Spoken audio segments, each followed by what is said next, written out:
Hello and welcome to the Introduction to Politics in the Media presentation. This presentation sort of goes along with the first chapter in the book, which is sort of a general introduction to the major themes that we're going to talk about this semester.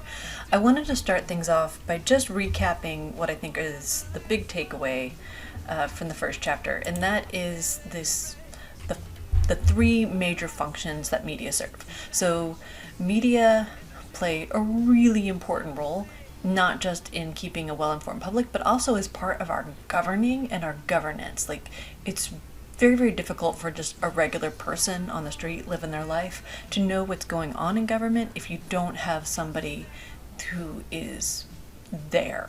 You know, like, they're there at the meetings, they're there at the hearings, they are there to pay attention to how bills are being written and drafted and who is talking to who and the interworkings of, like, the hugeness of our government. Like, it's just too much for one person to take in and deal with. So we need media for the proper functioning of government because, you know, like, for the people, by the people, if that whole thing's gonna work, then we have to, like, know what's going on. So we're going to talk a little bit about these three functions, and then I kind of want to step back and have a much sort of bigger philosophical conversation about the role of objectivity in media.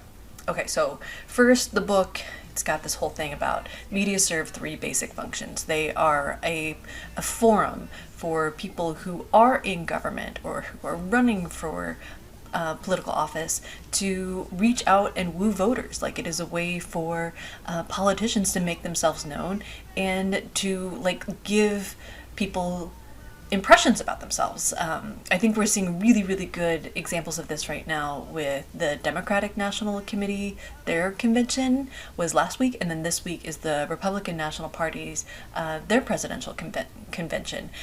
The conventions in modern time are no longer these sort of, like, drama-filled, you know, who's gonna be the nominee, who's not gonna be the nominee. By the time we get to the conventions, like, that stuff is figured out. So the conventions have become this like rah cheerleading, this is who we are, this is what we're about, and this was what we're gonna do for America, so you want to vote for our party.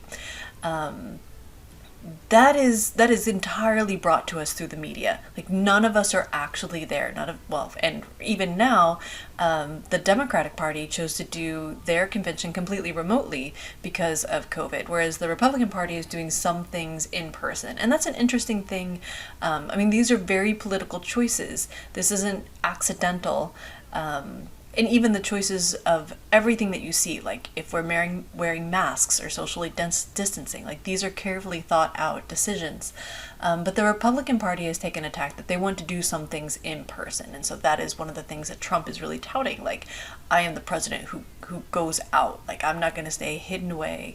I'm still going to be out on the campaign trail meeting people. So that's one function, getting to know politicians. A second function is to create an environment of information. So we want to know what our government agencies are doing. We want to know what Congress is doing. We want to know what the courts are doing, what presidents are doing. And there's a national version of this, but there are state and local versions of this as well. We want to know what's happening in our local government because they are the ones who are the rule makers. They're setting the policies. They're enforcing these things. So this information environment is part of the public sphere. And then the third critical function is that media serves as a watchdog. It is there. Dang nabbit, I've got a typo. I'm so sorry. If that's been bugging you the whole time, yeah. And I am a political scientist. I am not a speller. Okay, so government serves as, they're the primary sort of regulatory bodies of the public sphere. It's up to government to provide sort of safety and basic military protections, although I will say policing is done at the state level. Government, their role is to take care of our resources, to, like, manage the quality of air and water, our mineral resources, everything that we get out of the ground to make energy out of. This is all stuff that is overseen by the government. If there is anything from your trash pickup to your education policy that you're unhappy with or you don't like, Largely, you're finding out about this either because you've had a lapse in service, or you're reading about it, or seeing a video about it, or watching something that's coming to you from the media. So media play this really important watchdog role where they are paying attention to what governance is doing, and they're telling us what's happening so that we are a well-informed public. Okay, so this is, all things being equal, this is what the media does, and it's all great, it's all good, and, we have the ability to know what we need to know to be a well-informed populace. But then there's like the actual thing. So there's this goal, or this, I don't know, this is like a big philosophical thing, this idea of objectivity. And it's really complex and nuanced, but we have these expectations for the press. We want them to investigate stories and find out what's happening, but be neutral about it. We want them to have an impact. Like, good investigative journalism brings to light like really important things that we're like, oh, no, like we can't be doing that. That's not what we want. A really good example that just happened over the spring and then really blew up over the summer was the policies that some schools had taken on to use lockdown rooms in their schools, and using them on children as young as kindergarten, 6 years old, where if these kids are have problematic behavior, they just put them in these isolation rooms that are really similar to isolation rooms that are used in prisons. But most people didn't know that was happening. And then, it was investigated by some journalists. They put it out in multiple different publications. And then people were angry, and then they're yelling at their politicians, and then the politicians are like, well, this isn't good. You can't be doing that. And so now this is something that is now under public attention and is being addressed. So we expect them to have an impact, but also be disengaged. Like, it's difficult to be disengaged when you're covering stories that have a really dire human consequence or human impact. I mean, you think about the pandemic. It's hard to be a disengaged, neutral narrative reporter when people are dying, like lots and lots of people dying. We expect them to be fair-minded, but be edgy about it.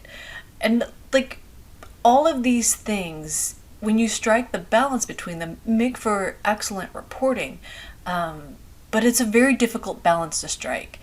This idea of objectivity, I think, is kind of put up as something that's really, when it comes down to it, kind of unrealistic. It is really, really hard, and I would argue we don't always want objectivity. I'm going to talk a little bit more about how objectivity has become more nuanced and shaped over time. But I want you to know, just up front, that this is sort of what is the dichotomy in objectivity. These are the things that how we want the press to operate, how we want them to bring us information. So a couple little nuanced things in here to kind of illustrate this. A lot of what this means is that we expect, we want to know what's happening at an expert level. So this means relying on expert sources. But when it comes to the government, experts in the government are the politicians. They are the people working in these offices. And so often what happens is that you're going to hear official versions of things. And sometimes the official versions of things are leaving out critical information because government doesn't want to look bad. An old example, going back to the war in Iraq. There was a journalist, political scientist, Andrew Tyndall, who did this sort of study looking at 414 stories on the stories about the Iraq War, and he looked at them on ABC, NBC, and CBS from a period of September to February. And all but 34 of these 400 plus stories originated with the White House, the Pentagon, and the State Department. When the vast majority of your information is coming from one of three places, it makes it difficult to show another perspective or another point of view. And so we get this sort of broad, huge megaphone of what is the official truth. It can make it very difficult for someone to be objective because you're not necessarily getting objective information. Another example, now we're going to go even older. So back in the 1890s, The New York, and I should say this goal of objectivity has been around for a long time. So we're going to an old historic example of objectivity. The New York Times in the 1890s, when lynching was, like it was a national level problem, and there were hundreds and hundreds of people being lynched. African American presses were covering it, but the New York Times was taking this goal of being objective, so trying to show multiple points of view about lynching. And so what ends up happening is that they are putting forward perspectives on why lynching is okay. But lynching is not okay. It's outside of the normal bounds of lawfulness, and in a lot of these cases, there was no trial. It was a mob action where innocent people were being served justice in a way that is, terrorism. So it was one of those things where it made it difficult for some readers, or I guess in some probably a more practical way to say it is it gave people room to continue holding views that, well, if the person who was lynched had just been following orders, if they had just complied, maybe they wouldn't have died. Okay, we're going to go forward in time to the war in Vietnam. This is another area where objectivity, it's a good example of how difficult this is. So because the Vietnam War went on for so long, there was a gradual accumulation of evidence to suggest that, this is not a winnable war. And in the process, not only are we destroying large parts of Vietnam, but, what cost is this taking on our soldiers? People started to feel a moral obligation to understand more, particularly journalists. So you had journalists who were embedded with troops and for a while had been sort of self-censoring what they're seeing. But then as the war drug on and on, particularly after the McNamara report was released, that showed that it had been extensively studied and is ultimately concluded that it was an unwinnable war. However, when the State Department realized, they read the report and realized this, they were like, well, we're going to deep six this. We don't want people to know. But then when it was released covertly to the New York Times and the Washington Post, the McNamara report really undermines people's faith in the war in Vietnam, that this was a winnable war or a righteous war or a good war, we were actually doing more good than harm. And reporters started to report on things and show images from the war in Vietnam that really depicted the horrible cost and the toll that the war was taking. So it's one of these things, being objective is really difficult. It's very nuanced. It's not straightforward. So journalists have quite a bit of leeway under this sort of umbrella of objectivity, because they need to be able to analyze and explain and put news into context. But this also creates a lens by which whoever you're getting your news from is sort of guiding you through the information and leading you to a conclusion. This makes it really difficult. So I want to talk about two things. And this is sort of, what do we do in response to this? Or what are the things that are out there to sort of help with this so that we don't get, well, I shouldn't say we don't get, because we do have it. We have a really complicated political landscape, and we have a complicated media landscape. Part of why it is so complicated is because of the relationship of two independent regulatory agency bodies on media. So I just want to, this is the definition of what an independent regulatory agency is. I want you to just know that these are things that were created by acts of Congress and that they're supposed to be independent. Their job is to enforce regulations, and in the actual creating documents, these two agencies have an enormous amount of power. And the idea here is that they were supposed to be free of political influence. They're technically part of the executive, but they don't answer directly to the president. They're supposed to be able to be sort of out there in the fray, regulating sort of the marketplace of both media information, and then we're going to talk about election information as well. So the first one I want to talk about is the FCC, the Federal Communications Commission. This was created back in 1934 It's a 5-person board. These 5 people are appointed by the president, confirmed by the Senate, and you serve in 5-year terms. And the only other condition is that at least one person has to be from a different political party. I guess that's supposed to keep it balanced. I'm not really sure. But the FCC is in charge of regulating and giving licenses to media outlets. They regulate radio, the internet, TV, wireless carriers like telecommunications, telephones, basically anything. If it's coming at you through a cable or the airwaves, it's regulated by the FCC.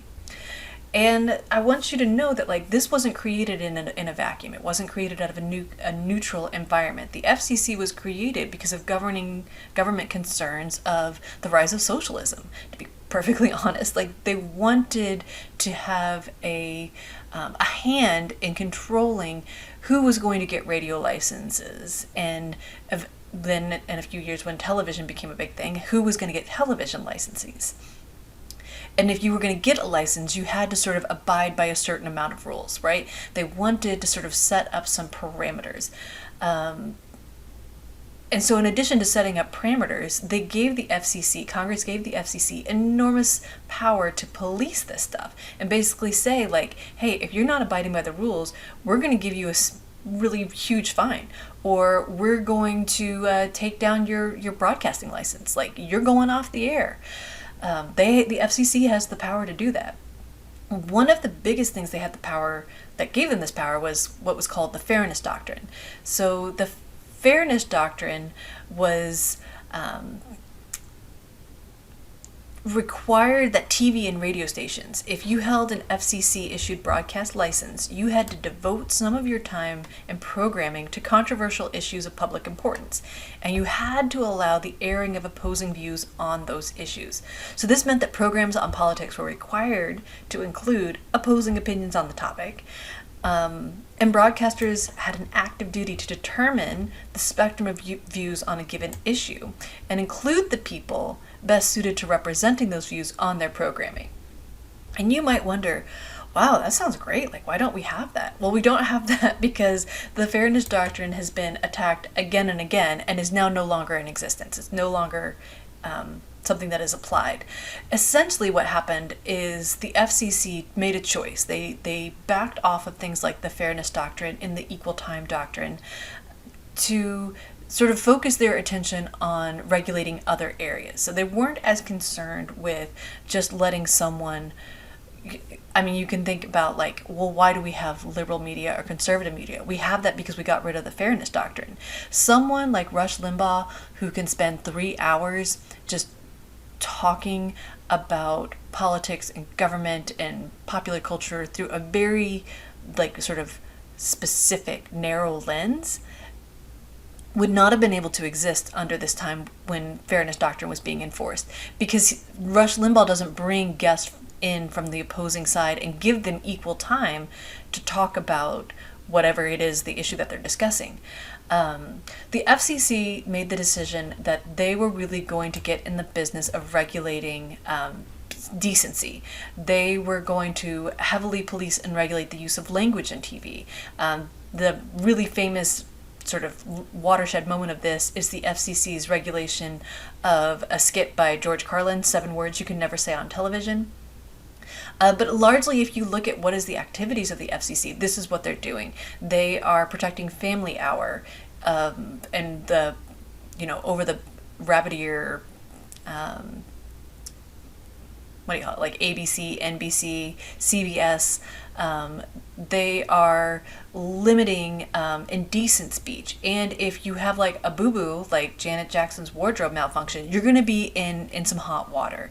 So that's one thing to keep in mind. Like the FCC is very focused on behavior and language and, upholding a certain level of decency, much less focused on behaviors that have to do with political speech and the diversity of ideas and giving equal time to a diverse set of ideas. The other agency I want to talk about is the FEC, the Federal Elections Commission. So this was created in 1974 as a response to Watergate. And Nixon, if you don't know much about Watergate, the thing you need to know, Nixon was a crook. He was undergoing some serious campaign finance abuses, things that were on the books legal at the time, and Nixon was just sort of doing it under the table. I do not have time to do due diligence to tell the Watergate story, but I do want to tell you that it's fabulous. It's fascinating. But you do need to know that, like, after Nixon resigned, there was this huge upswelling in Congress and in government generally to be like, what can we do to protect our country from that never happening again? The FEC was created as a response to that. So similar to the FCC, the FEC is a 6-member regulatory agency. You have to have 3 from each political party. They're nominated by the president, confirmed by the Senate, and their job is to make public campaign finance information. And they enforce all the laws that limit and prohibit campaign contributions, and they oversee the public funding of presidential elections. Like, this is a really powerful agency. But this agency is a hot freaking mess right now. There's a huge backlog of cases, more than 300 cases that have yet to be heard, that have to do with potential fraudulence in campaign finance, or prohibitions on what's allowed in terms of electioneering and electioneering speech. There is a statute of limitations, so there are at least 90 of these 300 cases that are about to reach their 5-year statute of limitations, which means once you hit the statute of limitations, like, it's over. So essentially, those people will have gotten away potentially with committing elections communication crimes. So part of why they're a hot mess is that you've had people resign or retire. You've also had presidents just not nominate people to replace them, or just take a really long time to nominate, or when they do nominate, Congress or the Senate takes a really long time to actually vet that person and confirm them. They need a quorum of 4 to have any kind of action. If you do not have a quorum, at least 4 of these commissioners, they cannot meet, they can't change rules, they can't issue advisory opinions. So sometimes you'll have campaigns reach out to the FEC and be like, hey, we want to do this, but is that okay? Would that get us in trouble? And so the FEC would, like, give sort of professional advice. The FEC can't defend itself in legal matters. And right now, there's not a quorum. Like, they are down to 3 members, so the FEC, the commissioners, cannot meet. Now, like, the FEC and the FCC are huge agencies. There are hundreds of people that work for them. So it's not like there's a building with just all the lights off now. Like, they're still meeting payroll, they're still maintaining the website, they're still doing things, but the actual core decision-making is completely defunct. Even if they had a quorum, you need 4 yes votes to do any high-level business. It has been so politically divisive in the FEC that they have been essentially hamstrung, unable to make decisions. There's a nonpartisan group that's actually founded by a former Republican commissioner, Trevor Potter. You might know Trevor Potter from he played a few bits as a lawyer for Jon Stewart on The Daily Show. But they filed a complaint in July against the Trump campaign, basically saying they've laundered $170 million in campaign funds through firms run by former campaign manager Brad Parscale and other campaign lawyers. The thing is, even if it's like, it can't be really properly investigated. Like, the FEC is unable to actually take up this complaint and look at it.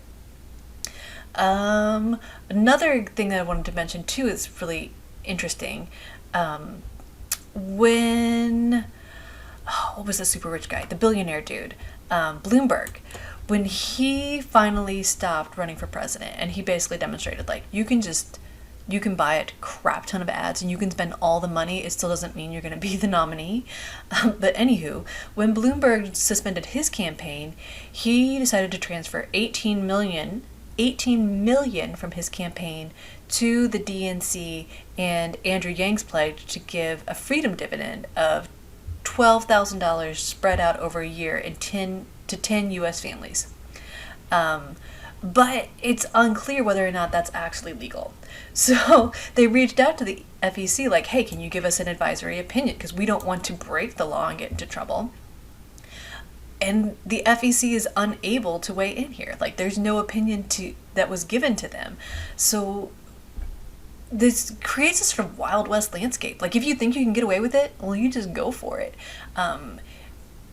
This is alarming to someone who, like, loves our government and loves our institutions and is, kind of growingly concerned about the security of our elections, because when you take away the regulatory, you take away the watchdog and the agency that has the ability to, levy fines and make public things. When you remove that and you have the Communications Commission is focused more on, well, are you saying bad words rather than are you projecting like a multiplicity of ideas? This creates a really hard space for people to live in terms of, how do I know what I'm being told is real, is true, is authentic? There's two realities. Well, there's multiple realities when you look at media, but there's two very stark realities. In the liberal media reality, or the liberal objectivity lens, you have these values. So if you think about the New York Times or the Washington Post, like these sort of they've been around for generations, they might hear a story, they might hear a claim, and their response is going to be like, okay, well, we got to investigate this. Like, put Susie on a plane, send her out to Ohio. She's going to meet these people. Go find out if this is real. They've got to find sources and then double check those sources, and then sometimes triple check or find somebody who can corroborate that source. They're going to fact check claims. They're going to look for the paperwork. They're going to look for the pictures. And while they're doing this, they're going to try to remain a neutral character in the story. This is all great, except it's super expensive. It's time consuming. And what it means is that there's this lag, right? Like, there will be a claim. You can think about some of the articles that I've posted. I found particularly amusing the guy who was trolling the alt-right by saying that there was going to be an Antifa carnival at Gettysburg for the 4th of July, right? Like, that's a crazy thing to claim. And we live in a landscape where some news organizations might hear something like that, and they're going to spend some time and get to the bottom and be like, yeah, this is ridiculous, it's not real. And then there's another sort of realm or sphere where they hear a claim like that, and people have for generations lived under this assumption that people are putting things out in good faith, and they accept it as real. They accept that information as true. And there were a lot of people showing up at Gettysburg armed to the teeth, ready to defend America against Antifa. The other thing about liberal media objectivity is that they always seem a little bit behind the ball, right? Like, they're always behind the 8 ball. They cannot keep up with all of the claims that are out there about, what's happening or what's being said or who's saying it. And what's, their level of objectivity is something that takes a lot more time. The conservative view of objectivity is that just put it all out there. Right? Like, don't police any of it. You need to have an open marketplace of ideas and information. And you just need to trust people that they know what's right, what's real and what's not real, and that they can decide for themselves. So give people everything, like the complete open fire hose of information. This is really closely wed to big tech views on, like, all the wonderful things that the internet could potentially offer, the sort of wealth of information. And there's no need to regulate or police it. Just let everything out there, and people can pick and choose what they want to pay attention to. That is something that is like this utopian idea that grew out of Silicon Valley. It's something that Facebook really holds to. Like, they don't want to have to police what people put on Facebook. They do a little bit because of congressional scrutiny, media scrutiny, some sort of anger, pushback on Facebook from users. But for the most part, they really don't want to have to do it. It comes out of this ethos of like, the only thing to combat information that you don't like is more information. You don't need to go through and weed out stories that are untrue or fake or, potentially harmful. Now, what's interesting with coronavirus is that you have seen these three big media platforms, Twitter, YouTube, and Facebook, take different approaches to how they're going to police information on coronavirus, because there was a lot of misinformation out there on coronavirus. Facebook was kind of like, the most egregious things we'll deal with. YouTube not only was actively taking things down that were false or untrue, but putting up information from the CDC and linking to public health websites to try to push more like accurate science-based information to their users. Okay, so conservative objectivity is very individual driven. Like, their stories tend to revolve around a person or a specific place. It's also very personality driven. Like, if you watch conservative cable news, if you listen to conservative talk radio, it's very much about the person on the other end of the mic. Whereas if you listen to stories, podcasts from NPR, or you read just a regular news article from NPR, the journalist is a very neutral tone. Like, they're like a background character to the story. And so what you get in conservative media is this, you get a following around a person. Right, like somebody becomes known as the truth teller, and you're going to believe whatever that person says because you trust them. Conservative media has also gone all in on culture wars. Like, they're very concerned about religion. They're very concerned about the exercise of faith. They're very concerned about issues of safety and public safety. Every year around Thanksgiving-ish, you will start to see stories about the war on Christmas. The other big thing that conservative media does is they are big aggregators of information. They are going to report on what other people are reporting. And they're going to cross-share stories across platform. And they're going to recycle stories within their own platforms.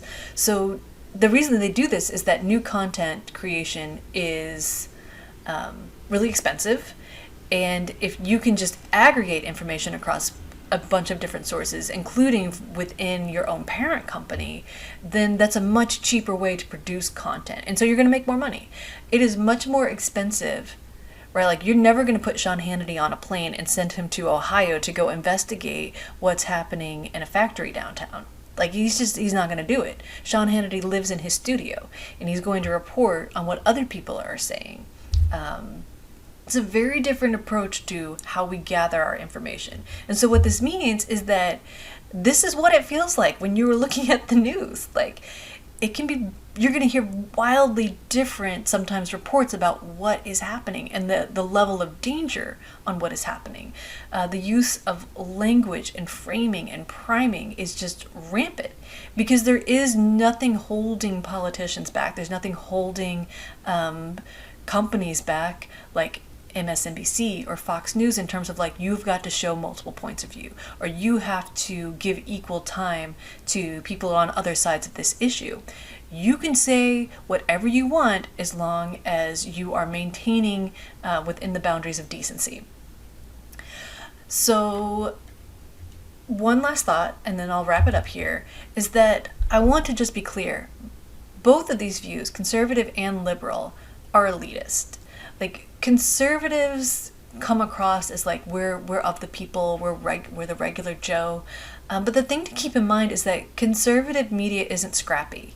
It didn't emerge from the ground and claw its way up the mountain to be a major player. Conservative media is super well funded.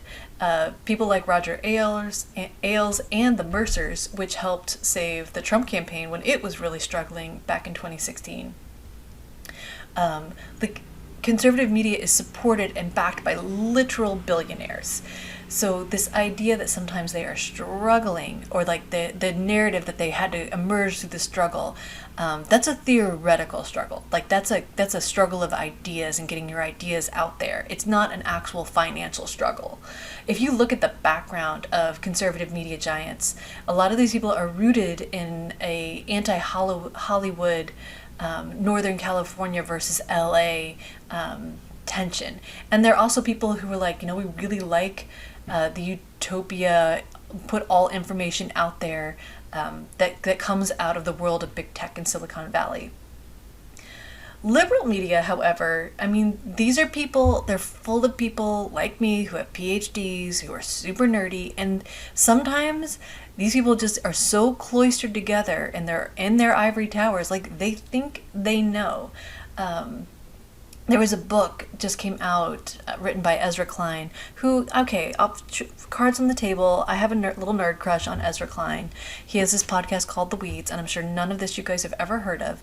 But he's one of these people. He's a wonk. He's worked in several presidential campaigns and administrations. He's, he knows what he's talking about. But Ezra is a super snob. He is someone, in his book, he put forward this idea, this argument that really what is driving this sort of ideological division and the severe partisanship we see right now is that if you just look at people, like if you're someone who fears change, you're going to be a conservative. And if you don't want to live in a city, you're going to be a conservative. If you don't even want to try different foods, likely you're going to grow up to be conservative. It's this idea that your ideology is somehow hardwired or fixed into you, which is ridiculous. Like, ideology is super complex, and a lot of people don't choose to grow up or be born in the places where they live, and wherever you grew up and where you live just becomes normal. And just because you don't want to try different foods doesn't equate to a rejection of different ideas. It's just this really sort of top down, they think they know. It's a little gross, if I'm being honest.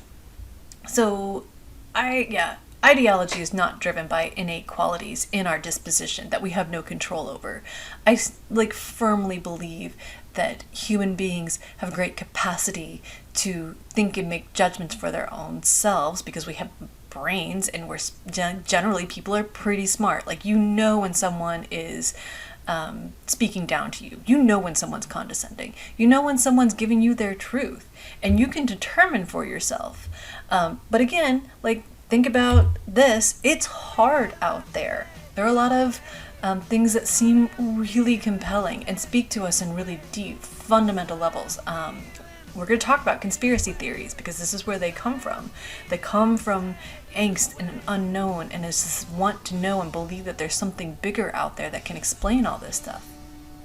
So it's not easy, but I think that there's a certain level for all people, whether you're someone who tends to get your news from conservative media outlets or more liberal media outlets, that people can tell. What we have to get better at, I think, as a people, when we're taking in information, is knowing what our triggers are. Because there are a lot of things that when you hear them, they're going to make you mad, or they're going to make you angry and upset, on both sides. And you have to learn to recognize that, okay, I'm getting an emotional response here. Why is this making me mad?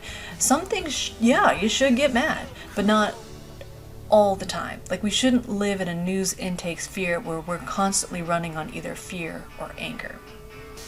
So with that in mind, we're going to spend, the next several weeks talking in depth about multiple aspects of media.